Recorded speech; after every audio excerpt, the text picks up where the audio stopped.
সবে ভোরের আলো ফুটেছে। সারা রাত ধরে ছুটে চলেছে ট্রেনটা। 3 টায়ার কুপেটাতে অন্য সহযাত্রীরা কম্বল মুড়ি দিয়ে এখনো শুয়ে আছে। নীলাভর অবশ্য ঘুম ভেঙে গেছে অনেক আগে। নামতে হবে তাকে। জানলার বাইরে তাকিয়েছিল নীলাভ। ভোরের আলো ধীরে ধীরে ছড়িয়ে পড়ছে বাইরের পৃথিবীতে। যতদূর চোখ যায় ফাঁকা জমি, মাঝে মাঝে চোখে পড়ছে ছোট ছোট টিলা, কোথাও কোথাও একলা দাঁড়িয়ে থাকা কোনো গাছ। এই ট্রেন মধুপুর যাবে। নীলাভ অবশ্য মধুপুর যাবে না, তার আগে একটা ছোট হল্ট স্টেশনে নামবে। কর্ড লাইন ধরে একটু ঘুরপথে মধুপুর যায় এই ট্রেন। এই লাইনেই সেই হল্ট স্টেশনটা। যে জায়গাতে নীলাভ যাচ্ছে সে জায়গাতে এর আগে সে কোনোদিন যায়নি, হয়তো কোনোদিন যেতও না যদি না সেদিন পরিতোষের কাছ থেকে ব্যাপারটা শুনত। নীলাভ একজন ইলাস্ট্রেটর, ছবি আঁকিয়ে বিভিন্ন বই পত্রপত্রিকায় ছবি আঁকার কাজ করে। ফি হপ্তায় প্রতি শনিবার বই পাড়া অর্থাৎ কলেজ স্ট্রিটে এক প্রকাশকের ঘরে নীলাভ পরিতোষের মতো কয়েকজন ছবি আঁকিয়ে আড্ডা জমায়। সেখানেই মাসখানেক আগে আড্ডার মধ্যে হঠাৎই পরিতোষ বলেছিল, কদিন আগে মধুপুর গিয়েছিলাম একটা আর্ট এক্সিবিশনে। ফেরার পথে সিগন্যাল না পেয়ে শিমুলপুরের নামে একটা ছোট হল স্টেশনে গাড়ি থেমেছিল। ট্রেনে মধুপুরের এক বাঙালি ভদ্রলোকের সঙ্গে পরিচয় হয়েছিল। তার সঙ্গে প্ল্যাটফর্মে চা খেতে নেমেছিলাম। আমি যে একজন ইলাস্ট্রেটর সে পরিচয় দিয়েছিলাম ভদ্রলোককে।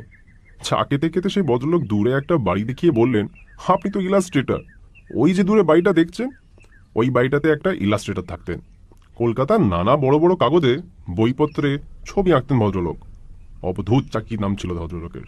এই কথা বলার পর পরিতোষ বলেছিল, তুমি নিশ্চয়ই অবধূত চাকির নাম শুনেছ, কাজও দেখেছ।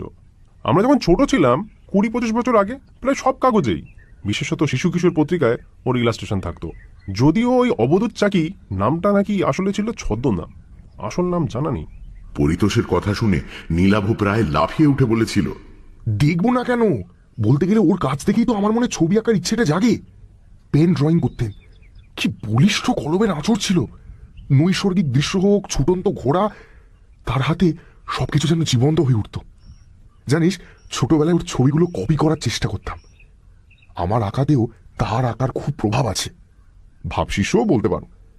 তবে দুর্ভাগ্যের ব্যাপার এই যে তার আঁকা দেখে আঁকা শিখলেও তার সঙ্গে সাক্ষাতের সুযোগ ঘটেনি। এমনকি তার ফটোগ্রাফও দেখিনি কোনোদিন। অনেকে জিজ্ঞেস করেও তার বাড়ির ঠিকানা জানতে পারিনি। এই প্রথম তোমার মুখ থেকে তার বাড়ির খবরটা শুনলাম। ওর ছবিগুলো নিয়ে আমার একটা অ্যালবাম প্রকাশ করার বহুদিনের ইচ্ছা। ব্যাপারটা অনেকটা গুরুদক্ষিণাও বলতে পারো। তা তোমার সেই সহযাত্রী ভদ্রলোক আর কিছু বলেছিলেন অবধূত চাকি বা ওই বাড়িটা সম্বন্ধে? এই প্রশ্ন শুনে পরিতোষ জবাব দিল, ভদ্রলোক বলেছিলেন অবধূত নাকি একাই থাকতেন বাড়িটাতে। বছর 10 আগে রেল লাইনে আত্মহত্যা করেন। বর্তমানে একজন কেয়ারটেকার গোছের লোক থাকে বাড়িটাতে। তুমি তো মাঝে মাঝে একা একা এদিক সেদিক বেরিয়ে পড়ো, একবার গিয়ে দেখে আসতে পারো বাড়িটা। ভদ্রলোককে আর দেখার সুযোগ না পেলেও তার কোনো ইলাস্ট্রেশন বা ফটোগ্রাফ পেয়ে যেতে পারো। ভবিষ্যতে সেসব জিনিস তোমার কাজে আসতে পারে। পরিতোষের কাছে কথাগুলো শোনার পর নীলাভ সেদিনই সিদ্ধান্ত নিয়েছিল যে পুজো সংখ্যার ইলাস্ট্রেশনের কাজগুলো মিটে যাওয়ার পর সে দেখে আসবে অবধূত চাকির বাড়িটা, যার ফলশ্রুতি তার এই ট্রেন যাত্রা। গতকাল রাতে কলকাতা থেকে নীলাভ উঠে বসেছে মধুপুরগামী এই ট্রেনে। জানলার বাইরে তাকিয়ে থাকতে থাকতে একসময় ঘড়ি দেখে নীলাভ অনুমান করল হল স্টেশনটা আর বেশি দূর নয়, অন্তত টাইম টেবিলে তাই লেখা আছে। নীলাভর ঠিক উল্টো দিকে লোয়ার বার্থে শুয়ে থাকা একটা লোক চাদরের আড়াল থেকে মুখ বার করে মাথাটা একটু তুলে জানলার দিকে তাকালো। তাই দেখে নীলাভ লোকটাকে প্রশ্ন করল, আচ্ছা, শিমুলপুর হলটার কত সময় লাগবে বলতে পারেন? লোকটা প্রশ্ন শুনে জানলার বাইরে ভালো করে তাকিয়ে নিয়ে বলল, সামনেই আছে, ওর আর একটা নাম আছে, আত্মহত্যা হল্ট। আমরা এদিককার লোকেরা ওই স্টেশনটাকে ওই নামেই ডাকি। নীলাভ বিস্মিত হয়ে জানতে চাইল, তার মানে? লোকটা জবাব দিল, ফাঁকা স্টেশন তো, অনেকেই হল স্টেশনটাকে আত্মহত্যার জন্য বেছে নেয়। এমন ঘটনা বেশ কয়েকটা ঘটেওছে ওখানে, তাই ওই নাম হয়ে গেছে স্টেশনটা। কথাগুলো বলে আবার চাদর মুড়ি দিয়ে শুয়ে পড়ল লোকটা। তার কথা শুনে নীলাভর মনে পড়ে গেল পরিতোষের জানানো কথাটা। অবধূত চাকিও আত্মহত্যা করেছিলেন। কিছুক্ষণের মধ্যেই ট্রেনের গতি কমে এলো। ব্যাগ কাঁধে নিয়ে নীলাভ এগোল দরজার দিকে। নীলাভ নেমে পড়ল প্ল্যাটফর্মে। অন্য কোনো লোক গাড়ি থেকে নামল না। প্ল্যাটফর্মে পা রেখেই স্টেশনের এক প্রান্তে বিরাট এক শিমুল গাছ নীলাভর নজরে পড়ল।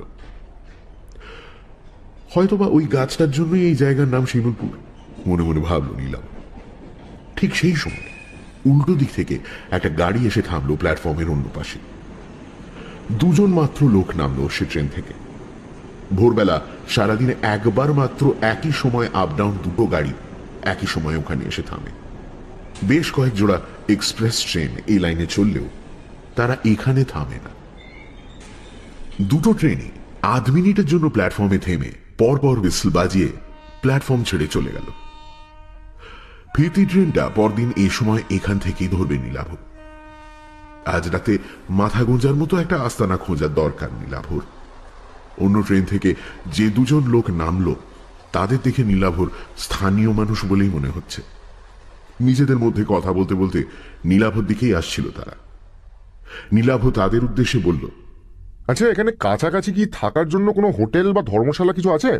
প্রশ্ন শুনে একজন মৃদু থমকে দাঁড়িয়ে জবাব দিলেন, না, এখানে কোনো হোটেল ফোটেল হবে না। তারপর নীলাভর প্রতি কোনো আগ্রহ না দেখিয়ে নিজেদের মধ্যে কথা বলতে বলতে এগিয়ে গেলেন। কিছুক্ষণের মধ্যেই প্ল্যাটফর্মে একলা দাঁড়িয়ে রইল নীলাভ। একজনও লোক নেই প্ল্যাটফর্মে বা তার বাইরে, এমনকি কোনো চেকার বা রেল কর্মচারীও নয়। টিকিট কাউন্টারের মতো একটা ঘর আছে বটে, তবে সেটা বাইরে থেকে তালাবন্ধ। ভালো করে প্ল্যাটফর্মে বাইরে তাকাতেই বেশ কিছুটা দূরে একটা বাড়ি চোখে পড়ল তার। সামনেই দুর্গাপুজো। রেল লাইনের গায়ে আর দুপাশে জায়গায় জায়গায় কাশ ফুলের ঝাড়। তার মধ্যে দিয়ে একটা পায়ে চলা পথ এগিয়ে গেছে বাড়িটার দিকে। আরো একটা শিমুল গাছ আছে সেদিকে। নিশ্চয়ই ওই বাড়িটা অবধূত চাকিরই হবে, কারণ পরিতোষও প্ল্যাটফর্মে দাঁড়িয়ে বাড়িটা দেখতে পেয়েছিল। ও বাড়িটা ছাড়া অন্য কোনো ঘর বাড়িও চোখে পড়ছে না। তাহলে আগে ওখানেই যাওয়া হোক। এই কথা ভেবে নিয়ে নীলাভ প্ল্যাটফর্মের ঢাল বেয়ে নেমে বাড়িটার দিকে যাবার পথ ধরল। বেশ কয়েকটা বাঁক নিয়ে পায়ে চলা পথটা বাড়িটার দিকে গেছে। কিছুটা এগোবার পরে একটা ছোট নালা চোখে পড়ল একটা বাঁক পেরিয়ে। তির করে জল বইছে তাতে। মাত্র হাত দশেক চওড়া হবে সেটা। বাঁশের একটা সাঁকো রয়েছে তার উপর দিয়ে। একদিক থেকে এসে অন্যদিকে কাশের বনের আড়ালে হারিয়ে গেছে সেটা। আরো কিছুটা এগিয়ে অন্য একটা বাঁকের মুখে শিমুল গাছের কাছে উপস্থিত হলো নীলাভ। সেখান থেকে বাড়িটা খুব কাছে। নীলাভ বাড়িটার দিকে তাকিয়ে বুঝতে পারল সেটা আসলে বাড়ির পেছন দিক। পথটা গিয়ে বাড়িটার সামনে দুভাগে ভাগ হয়েছে। একটা পথ গিয়ে থেমেছে বাড়ির পেছনে একটা দরজার সামনে। অন্য পথটা বাড়িটাকে বেড় দিয়ে সম্ভবত তার সদর দরজাতে গিয়ে পৌঁছেছে। নীলাভ ঠিকই অনুমান করেছিল। বাড়িটার কাছে গিয়ে সে দ্বিতীয় পথটা ধরে পৌঁছে গেল বাড়িটার সামনের অংশে। বেশ বড় পুরনো লাল ইটে তৈরি চওড়া দেওয়ালের একটা বাড়ি। সামনে ধামলা টানা বারান্দায় বড় বড় দরজা জানলা, যদিও সেগুলো বর্তমানে বন্ধ। একসময় মধুপুর বা তার আশেপাশের অঞ্চলগুলোতে হাওয়া বদলের জন্য এমন বাড়ি বানিয়ে রাখতেন পয়সাওয়ালা বাঙালিরা। হয়তোবা তেমনই কেউ 70 বা 100 বছর আগে বানিয়েছিল ওই বাড়িটা। নীলাভর এমনই মনে হলো। বাড়িটার সামনে কাউকে না পেয়ে নীলাভ একটু ইতস্তত করে বারান্দায় উঠে এলো। টানা বারান্দার এক পাশে বেশ কয়েকটা তালাবন্ধ ঘর। মাথার উপর কড়িবর্গা থেকে পায়রার ডাক শোনা যাচ্ছে। বারান্দায় উঠেও কাউকে না দেখতে পেয়ে নীলাভ হাঁক দিল, বলছি, বাড়িতে কেউ আছেন? আমি কলকাতা থেকে এসেছি। কেউ আছেন? বার কয়েক হাঁক দেবার পর বারান্দার শেষ প্রান্তের একটা দরজা খুলে গেল। একটা লোক সেই ঘর থেকে বেরিয়ে ধীর পায়ে এসে দাঁড়ালো নীলাভর সামনে। বছর 50 হবে লোকটা। মাঝারি গড়ন, মাথায় কদম ছাঁট চুল, পরনে ধুতি আর ফতুয়া, খালি পা। লোকটা সম্ভবত স্থানীয় দেহাতি মানুষ হবে। নীলাভকে দেখে মৃদু বিস্মিতভাবে সে প্রশ্ন করল, কি চাই? প্রশ্নটা কিন্তু সে বাংলাতেই করল। নীলাভ জবাব দিল, নমস্কার, আমি কলকাতা থেকে আসছি। আচ্ছা, এটাই কি অবধূত চাকির বাড়ি, যিনি ছবি আঁকতেন? লোকটা উত্তর দিল, হ্যাঁ, উনারই বাড়ি, তবে উনি তো নেই। নীলাভ বলল, হ্যাঁ, সেটা জানি, কিন্তু আপনি? আমার নাম মিছরিলাল। এক সময় বাবু মানে আপনাদের অবধূত চাকির দেখাশোনা করতাম। উনি মারা যাওয়ার পরে বাড়িটা দেখাশোনা করি। বাবু তো বিয়ে করেননি, মরার আগে আমার নামে বাড়িটা কাগজ দিয়ে গেছিলেন। নীলাভ বলল, আচ্ছা, তবে আপনি এখন এ বাড়ির মালিক? এ বাড়িতেই থাকেন? তা বলতে পারেন, তবে আমি রাতে এখানে থাকি না। 2 মাইল দূরে আমার গাঁও, ওখানে থাকি। আপনি কেন এখানে এসেছেন বলুন তো? আসলে আমি ওর আঁকার খুব ভক্ত। ছেলেবেলা থেকেই ওর আঁকা দেখে ছবি আঁকা শিখেছি, আর এখানে ওর বাড়ি আছে জেনে ছুটে এসেছি। এই বাড়িটা বলতে গেলে আমার কাছে তীর্থস্থানের মতো। আপনি ছবি আঁকেন? কথাটা বলার পর তেমন যেন একটা দুর্বোধ্য হাসি ফুটে উঠল লোকটার মুখে। নীলাভ বলল, আচ্ছা, এই বাড়িতে নিশ্চয়ই ওর আঁকা ছবি আছে, আমাকে দেখাবেন সেগুলো? প্রশ্ন শুনে মিছরিলাল কয়েক মুহূর্ত চুপ করে থাকার পর জবাব দিল, না, উনার আঁকা ছবি এই বাড়িতে নাই। কথা শুনে নীলাভ আরো বিস্মিতভাবে বলল, নেই মানে? লোকটা জবাব দিল, কলকাতা থেকে পাকাপাকি ভাবে বাড়িতে চলে আসার পর উনি আর কোনোদিন ছবি আঁকেননি। আগের আঁকা সব ছবি এ বাড়িতে ছিল, সব তিনি পুড়িয়ে দেন। কথা শুনে নীলাভ আরো বিস্মিতভাবে বলল, পুড়িয়ে? পুড়িয়ে কেন দিয়েছিলেন? মিছরিলাল প্রশ্ন শুনে যেন মৃদু রুষ্টভাবেই বলল, ওসব কথা জেনে কাজ নেই, আর কিছু বলবেন? নীলাভ মৃদু বিমর্ষভাবে বলল, আচ্ছা, ওর কোনো ফটোগ্রাফ আছে এই বাড়িতে? আপনি তো ওর দেখাশোনা করতেন, যদি ওর সম্বন্ধে কিছু বলেন আমাকে। না, বাবুর কোনো ফটোগ্রাফও নেই এ বাড়িতে, কোনোদিন ছিল না। বাবু ভালো লোক ছিলেন, আর কিছু বলার নেই আমার। মিছরিলালের কথা ও বাচনভঙ্গি দেখে নীলাভ বুঝতে পারল লোকটা এ ব্যাপারে তার সঙ্গে বিশেষ কথা বলতে চায় না। নীলাভ বেশ আশাহত হলো তার ব্যবহারে। তবু সে অবধূত চাকির সম্বন্ধে শেষ প্রশ্নটা করল। ওর আসল নাম কি ছিল যদি বলেন? মিছরিলাল এবারও তাকে নিরাশ করে বলল, সে নাম আমি জানি না, আপনি এখন আসেন। না, এরপর আর এ বাড়িতে থাকা যায় না। আশাভঙ্গ হয়েছে নীলাভর। কলকাতা থেকে এতদূর ছুটে আসাটাই বলতে গেলে ব্যর্থ হলো তার। শুধু বাড়িটাতেই যা পা রাখতে পারল সে।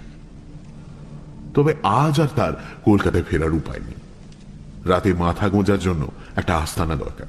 তাই সে লোকটাকে বলল, আচ্ছা, এখানে কোনো হোটেল, ধর্মশালা বা মাথা গোঁজার জন্য কোনো ঘর ভাড়া পাওয়া যাবে? কাল ভোরের আগে তো আমার ট্রেন নেই। এই বাড়িটা দেখার জন্য আর অবধূত চাকির সম্বন্ধে জানার জন্যই কলকাতা থেকে ছুটে এসেছিলাম। এই জায়গা বা এখানে কাউকেই চিনি না আমি। লোকটা বলল, না, এখানে কোনো হোটেল বা ধর্মশালা নেই। আমি যেখানে থাকি ও গাঁও এখান থেকে 3 মাইল দূরে, ওখানে কেউ ঘর ভাড়া দেয় না। প্ল্যাটফর্মে চলে যান। ভাগ্য ভালো থাকলে সিগন্যাল না পেয়ে কোনো গাড়ি থামলে সে গাড়িতে উঠে মধুপুর চলে যান, নইলে কাল ভোরের ট্রেনের জন্য অপেক্ষা করতে হবে। কিন্তু এভাবে কি ভাগ্যের জন্য অপেক্ষা করে প্ল্যাটফর্মে বসে থাকা যায় নাকি? মহা সমস্যায় পড়ল নীলাভ। হঠাৎ তার মাথায় একটা বুদ্ধি খেলে গেল। সে মিছরিলালকে বলল, আচ্ছা, এই বাড়িতে একটা ঘরে থাকা যায় না? খাট বিছানার দরকার নেই, রাত কাটানোর জন্য একটা ঘর পেলেই আমার হবে। না না না, ও সব হবে না। নীলাভ পকেট থেকে চট করে 2 100 টাকার নোট বার করে বলল, দেখো না, যদি কিছু ব্যবস্থা করা যায়। একটা রাতের তো ব্যাপার মাত্র। আমাকে দেখে নিশ্চয়ই তোমার চোর ডাকাত মনে হচ্ছে না? নীলাভর বাড়িয়ে দেওয়া 100 টাকার নোট দুটোর দিকে তাকিয়ে ধীরে ধীরে মিছরিলালের মুখের ভাব যেন নরম হয়ে এলো। সে বলল, না, চোর ডাকাত মনে হচ্ছে না। তাছাড়া এ বাড়িতে চুরি ডাকাতি করার মতো কিছু নাই। শেষ সময় বাবুর আমদানি ছিল না, বাড়ির জিনিসপত্র বেচেই তিনি খেতেন। কিন্তু আমি তো বিকেল হলেই ফিরে যাব, আপনি একেলে বাড়িতে। যদি তার মনের ভাব আবার কঠিন হয়ে যায়, তাই মিছরিলালকে আর কথা শেষ করতে না দিয়ে নোট দুটো তার হাতে গুঁজে দিয়ে নীলাভ বলল, না না, একলা থাকতে আমার কোনো অসুবিধা হবে না। কোন ঘরে থাকবো? মিছরিলাল একটু দোনামোনা করে শেষ পর্যন্ত বলল, ঠিক আছে, আসুন, আমি যে ঘরে থাকি সে ঘরেই থাকবেন। বারান্দা দিয়ে একটু এগিয়ে নীলাভকে নিয়ে একটা ঘরে ঢুকলো মিছরিলাল। আসবাব বলতে ঘরের মাঝখানে একটা তক্তপোষ রাখা আছে, আর ঘরের কোণে রাখা আছে একটা কুঁজো আর গ্লাস। খোলা জানলা দিয়ে বাইরের জমিতে কাশবন দেখা যাচ্ছে। নীলাভর ব্যাগে চাদর, মোমবাতি, বেশ কয়েকটা বিস্কুটের প্যাকেট রয়েছে। একটা রাত নীলাভর এখানে থাকতে বিশেষ সমস্যা হবে না। মিছরিলাল তাকে ঢুকিয়ে ঘরের বাইরে বেরিয়ে গেল। বিকেল পর্যন্ত সময়ের কিছুটা সময় ঘুমিয়ে আর কিছুটা সময় একটা গল্পের বই পড়ে কাটিয়ে দিল নীলাভ। বিকেল বেলা সূর্যের তেজ কমলে নীলাভর মনে হলো বাইরে থেকে একবার ঘুরে আসা যাক। ঘরের বাইরে বারান্দায় বেরোতেই নীলাভ দেখতে পেল মিছরিলাল দাঁড়িয়ে আছে। নীলাভকে দেখে বলল, আমি এখন ফিরে যাব। বারান্দা থেকে একসঙ্গেই বাড়ির বাইরে নেমে এলো তারা দুজন। মিছরিলাল অন্যদিকে চলে যেতে গিয়েও একটু থমকে দাঁড়িয়ে প্রথমে বলল, अंधेरा होने के पहले लौट आइएगा, রাতে ঘরের বাইরে বেরোবেন না। কেন? এখানে চোর ডাকাতের উপদ্রব আছে নাকি? ও নেই, पर তবে কি ভূত প্রেতের ভয়? আমার কিন্তু ওসবে একদম বিশ্বাস নেই। কথাটা শুনে কয়েক মুহূর্ত নীলাভর দিকে তাকিয়ে রইল মিছরিলাল। তারপর ধীরে ধীরে এগোলো তার গ্রামে ফেরার জন্য। নীলাভ এগোলো তার উল্টো দিকে, যেদিকে রেল স্টেশন আছে সেই দিকে, যদি কোনো লোকজনের দেখা মেলে সেই আশায়। প্ল্যাটফর্মে উঠে এলো নীলাভ, কিন্তু একই রকম জনশূন্য রেল স্টেশন, একটা লোকও নেই কোথাও। তবে দিন শেষের আলোতে বেশ সুন্দর লাগছে চারপাশ। দিগন্ত বিস্তৃত কাশের বন রাঙা হয়ে উঠেছে বিদায়ী সূর্যের আভাতে। মৃদু বাতাসে তাদের মাথাগুলো দুলছে। রেল লাইনের মাথার উপর বিদ্যুতের তারে দোল খাচ্ছে ফিঙের ঝাঁক। এঁকে বেঁকে একসময় ছোট হতে হতে হারিয়ে গেছে দুপাশের রেল লাইন। নির্জন প্ল্যাটফর্মে একটা বেঞ্চে এসে বসলো নীলাভ। তার মনে হলো হয়তোবা এরকম বিকেলে এখানেই বসেছিলেন অবধূত। এখানে বসেই হয়তো তিনি তার ছবির কথা ভাবতেন।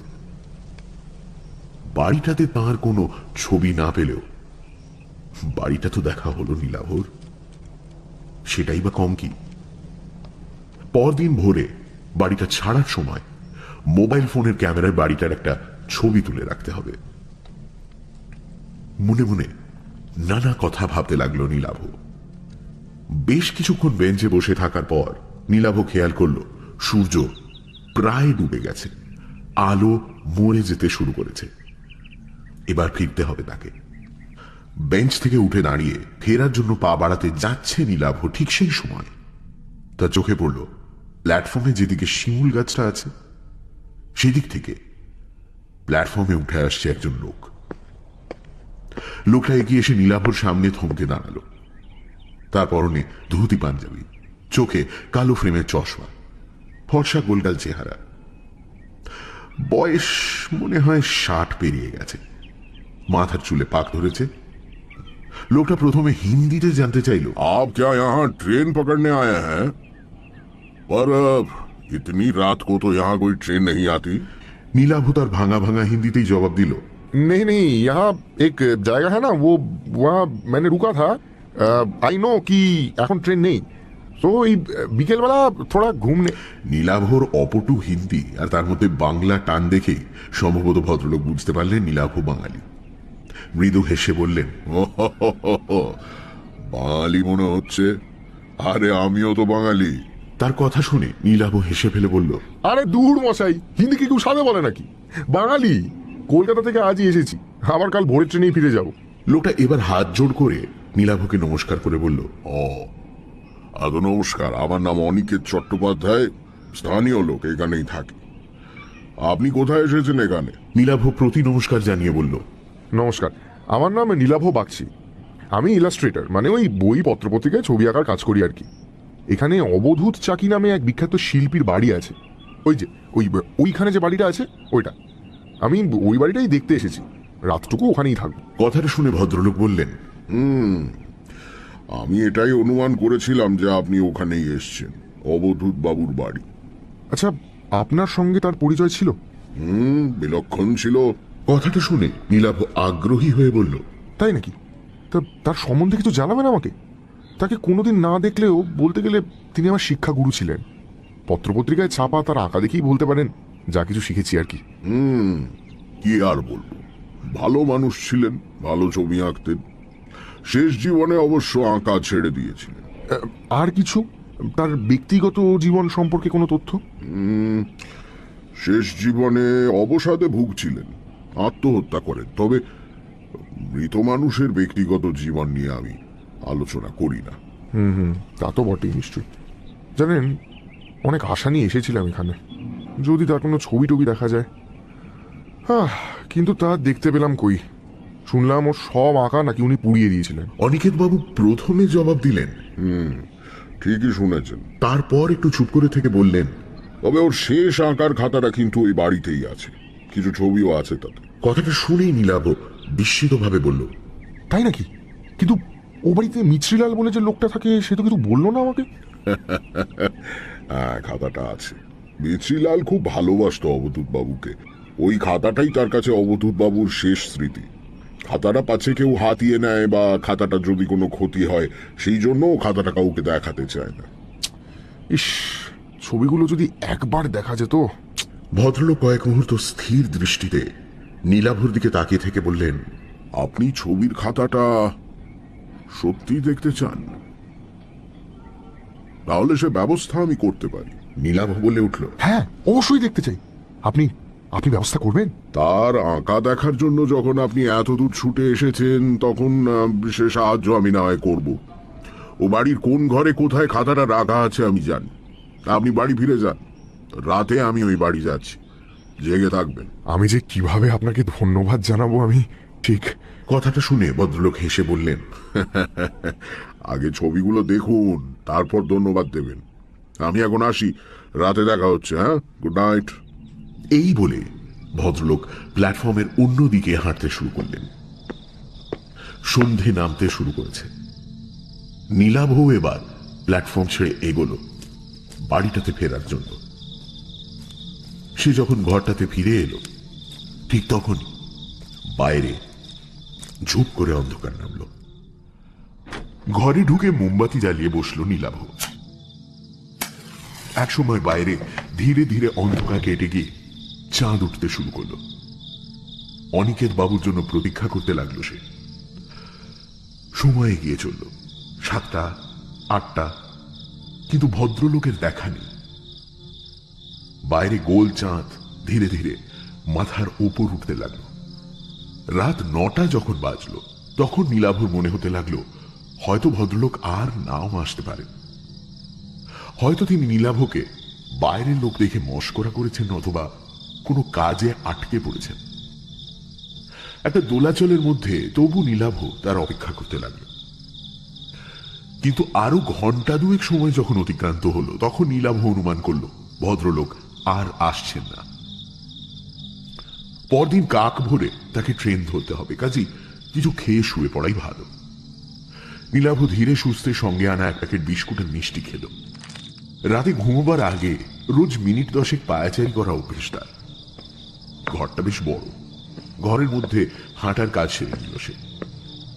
তারপর যখন সে জল খেয়ে চাদর মুড়ি দিয়ে শুতে যাচ্ছে, ঠিক তখনই দরজাতে টোকা দেওয়ার শব্দ হলো।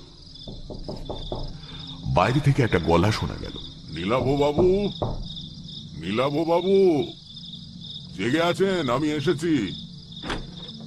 নীলাভ দরজা খুলতেই দেখতে পেল অনিকেত বাবু দাঁড়িয়ে আছেন। নীলাভকে দেখে তিনি বললেন, আমার আসতে দেরি হয়ে গেল। তো ভালোই হলো বাইরে জ্যোৎস্না ফুটেছে, নইলে খাতাটা দেখবার জন্য অপেক্ষা করতে হতো। আপনি তৈরি তো? তবে চলুন সেই ঘরেই যাই। নীলাভ তাঁর কথার জবাবে হেসে বলল, আপনার এত দেরি দেখে আমি ভেবেছিলাম আপনি আর আসছেন না, কোনো কারণে আটকে গেছেন। চলুন চলুন। এই বলে নীলাভ ঘর থেকে মোমবাতিটা তুলে নিয়ে বাইরে বেরিয়ে এলো। ভদ্রলোক তাকে নিয়ে দরজা খুলে পাশের একটা ঘরে ঢুকলেন। তারপর সেই ঘরটা থেকে অন্য দরজা দিয়ে অন্য একটা ঘরে, দ্বিতীয় ঘরটাতে মুহূর্তের জন্য থামলেন তিনি। অন্য ঘর, দেওয়ালের এক কোণে আঙুল তুলে দেখিয়ে বললেন, ওখানে দেওয়ালে কোনো কালো দাগ দেখতে পাচ্ছেন? আগুন লাগানোর দাগ। এইটাই ছিল তার আঁকার ঘর। ওই জায়গাতেই আগুন জ্বেলে তার সব আঁকা উনি পুড়িয়ে ফেলেছিলেন। কথাটা শুনে সেদিকে তাকিয়ে আফসোসে মাথা নাড়ল নীলাভ। ভদ্রলোক কথাটা বলে আর অবশ্য সেই ঘরে দাঁড়ালেন না, এগোলেন অন্য ঘরের দিকে। পরপর বেশ কয়েকটা ঘর অতিক্রম করলেন ভদ্রলোক। কোনো ঘরেই কোনো আসবাবপত্র নেই। ভদ্রলোক যেভাবে একটার পর একটা দরজা দিয়ে ঘরগুলো অতিক্রম করলেন, তাতে নীলাভ বুঝতে পারল যে এ বাড়ির সবকিছুই ভদ্রলোক চেনেন। অবশেষে ভদ্রলোক নীলাভকে নিয়ে একটা ঘরে এসে দাঁড়ালেন। এই ঘরেই প্রথম একটা আসবাব চোখে পড়ল তার, কাঠের বড় একটা আলমারি। ঘরে অন্য একটা জানলা ও দরজাও আছে। অনিকেত বাবু বললেন, দাঁড়ান, আগে জানলাটা খুলি। বাতিটা দেওয়ালের কুলুঙ্গিতে রাখুন, ওইখানে। তার কথা মতো বাতিটা নীলাভ সেখানে রাখল। ভদ্রলোক জানলাটা খুলতেই বাইরে থেকে চাঁদের আলো এসে ছড়িয়ে পড়ল ঘরে। বাইরে তাকিয়ে নীলাভ বুঝতে পারল বাড়ির পেছন দিকের একটি ঘরে এসে সে উপস্থিত হয়েছে। জানলা খোলার পর ভদ্রলোক আলমারির কাছে গিয়ে তার পাল্লাটা খুললেন। নীলাভ দেখল তার তাকগুলো সব শূন্য। ভদ্রলোক এরপর তার পায়ের পাতার উপর ভর করে একটু লম্বা হয়ে হাত বাড়িয়ে সব থেকে উপরের তাক হাতড়ে অবশেষে একটা খাতা বার করে আনলেন। খাতাটার আকৃতি দেখেই অনিকেত বুঝতে পারল যে সেটা একটা ড্রয়িং বুক বা আঁকার খাতা। নিশ্চয়ই ওটা অবধূত চাকির আঁকার খাতা। খাতাটার মলাটের উপর থেকে ধুলো ঝেড়ে সেটা নিয়ে জানলার সামনে গিয়ে দাঁড়ালেন অনিকেত বাবু। নীলাভ তার পাশে গিয়ে দাঁড়ালো। খাতাটা তার হাতে তুলে দেওয়ার আগে ভদ্রলোক বললেন, মোট 5টা ছবি আছে খাতাটাতে। তবে আমি যেভাবে বলবো সেভাবে খাতার পাতা উল্টে ছবিগুলো দেখবেন, তবে ব্যাপারটা বুঝতে পারবেন। প্রথমে প্রথম ছবিটা দেখুন। খাতাটা হাতে নিয়ে কেমন যেন একটা রোমাঞ্চ অনুভব করল নীলাভ। অবধূত চাকির নিজের হাতে আঁকা ছবি বলে কথা। খাতার প্রথম পাতাটা খুলল নীলাভ। চাঁদনি রাতে একটা ল্যান্ডস্কেপের ছবি। আরে, এই তো ছবির নিচে এক কোণে অবধূত চাকির নামের আদ্যক্ষর এ আর সি, যেন থাকতো অবধূত চাকির আঁকা সব ছবিতে।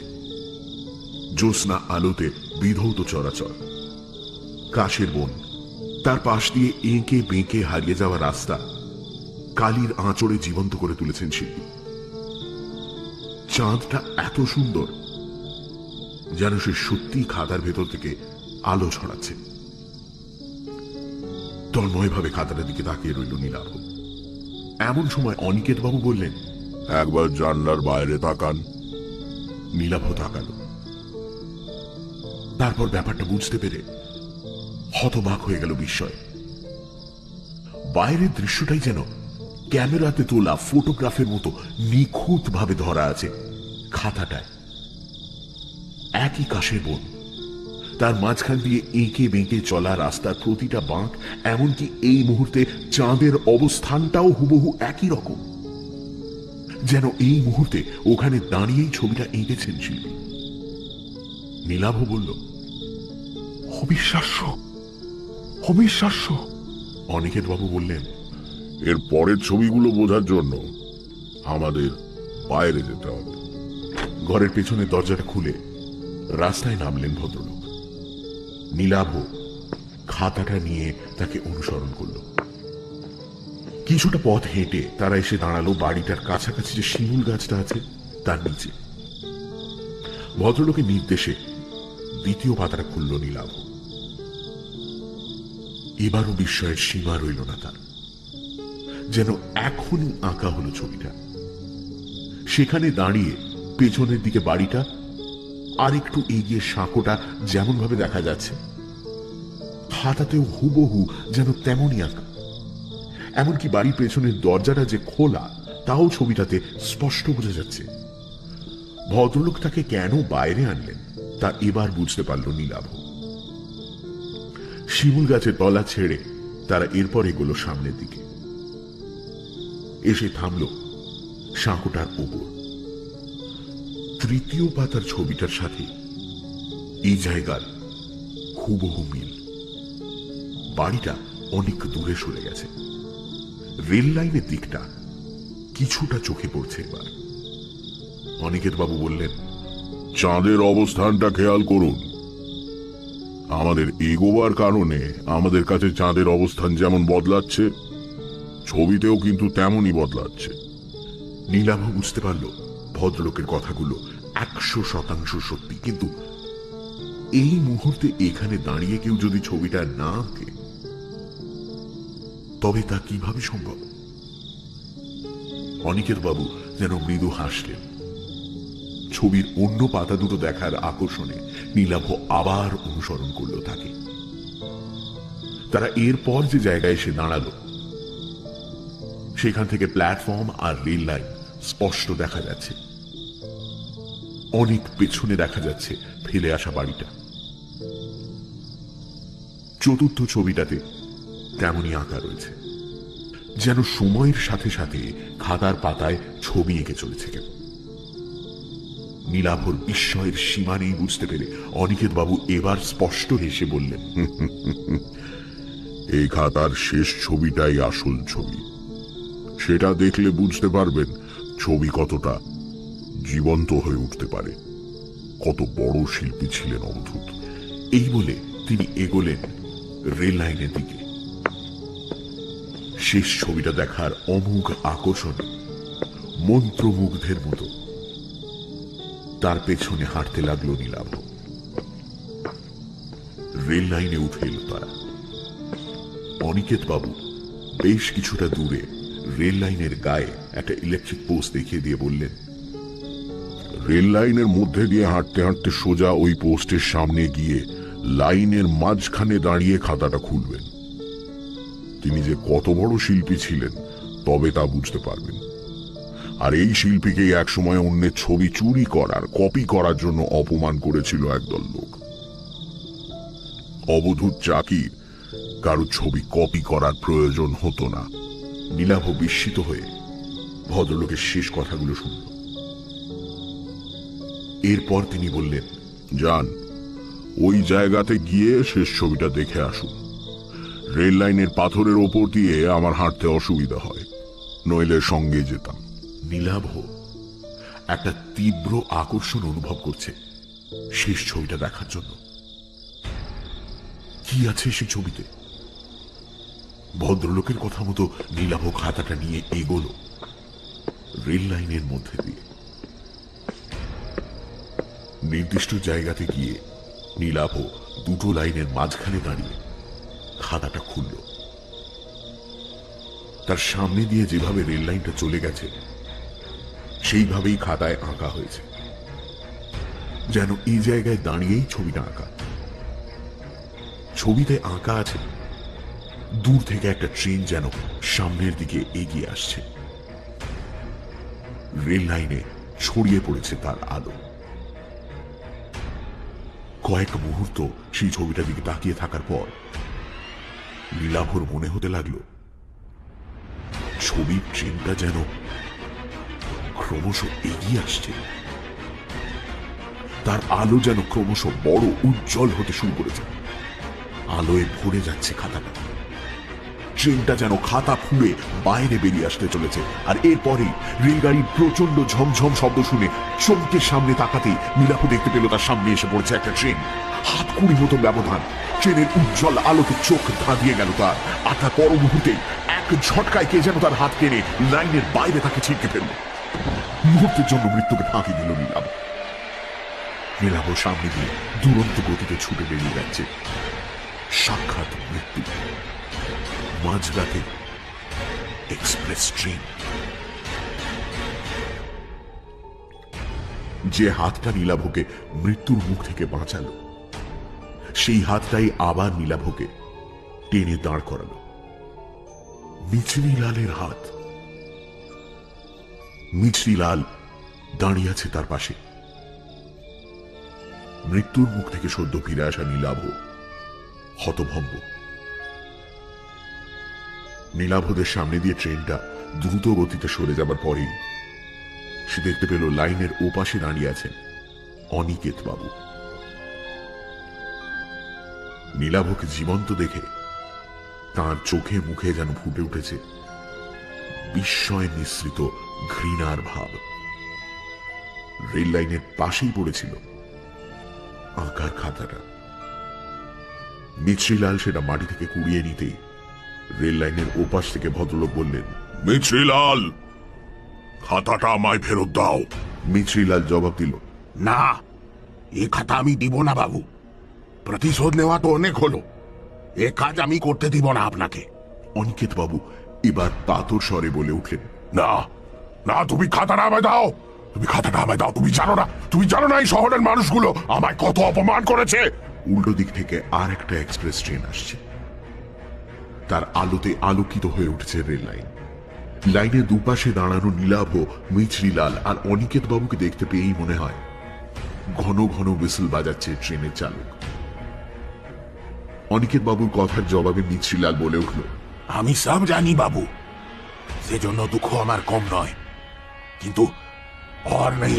এই বলে সে এক অদ্ভুত কাণ্ড করে বসল। দু হাতে আঁকার খাতাটা সে ছিঁড়তে শুরু করল। আর তাই দেখে করুণ আর্তনাদ করে উঠলেন অনিকেত বাবু। না না,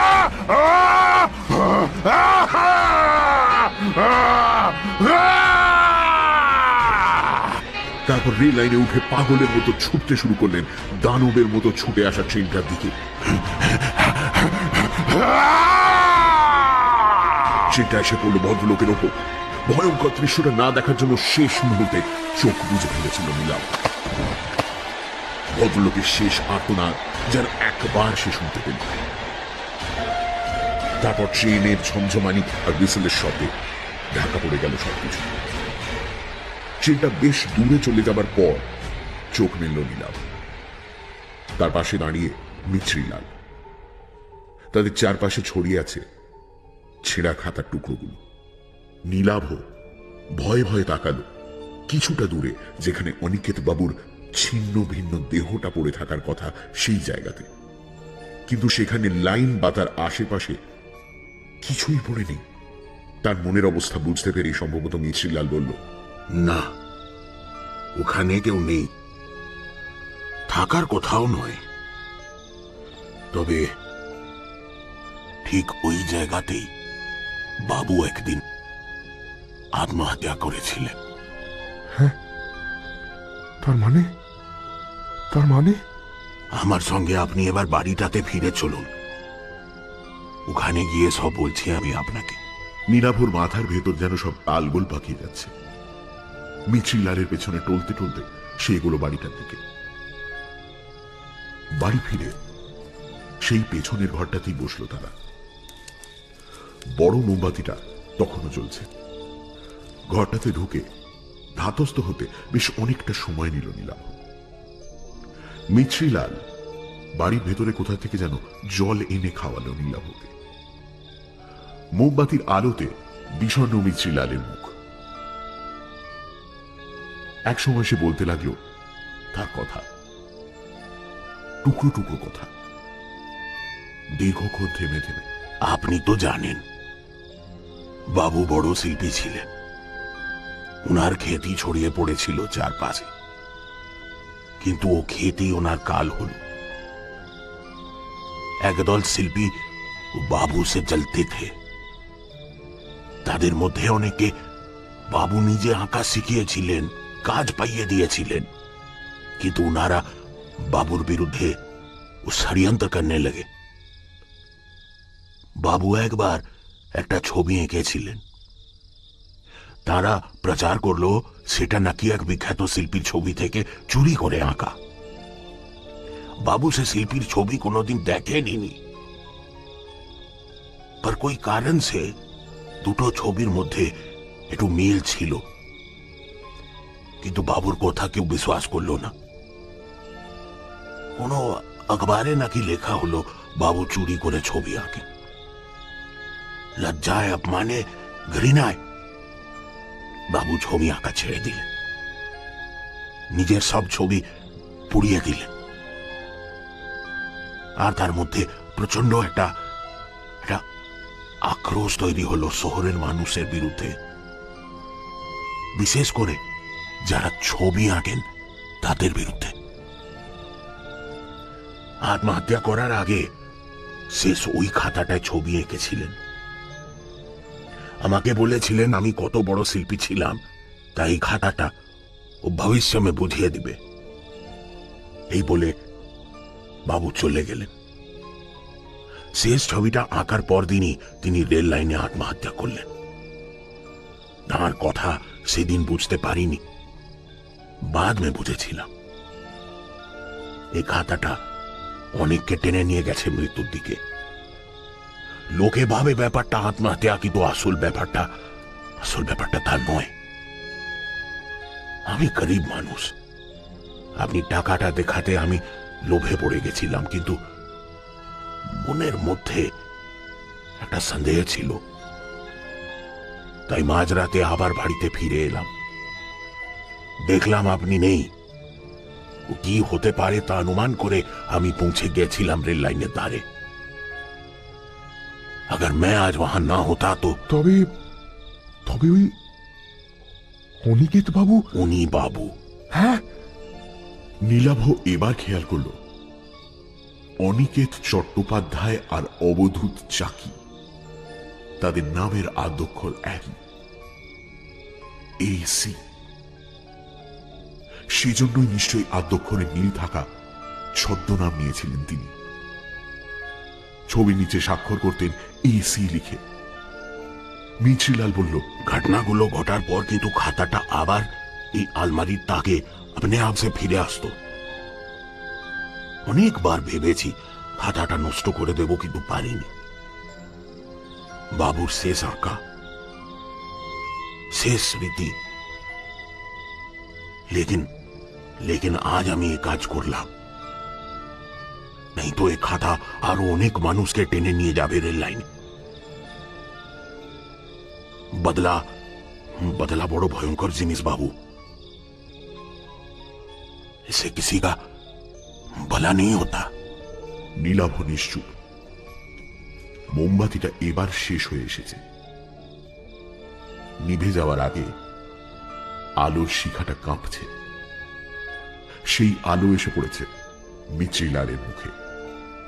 তার চোখে জল। হাতের পাতার উল্টো দিক দিয়ে চোখের জল মুছে নিয়ে মিছরিলাল বলল, খাতাটা নষ্ট হয়ে গেছে। আমার ধারণা বাবু আর আসবেন না। সবকিছু শেষ হয়ে গেল। একটু পরে ভোরের আলো ফুটবে, তখন আপনাকে প্ল্যাটফর্মে ট্রেন ধরার জন্য আমি পৌঁছে দিয়ে আসবো।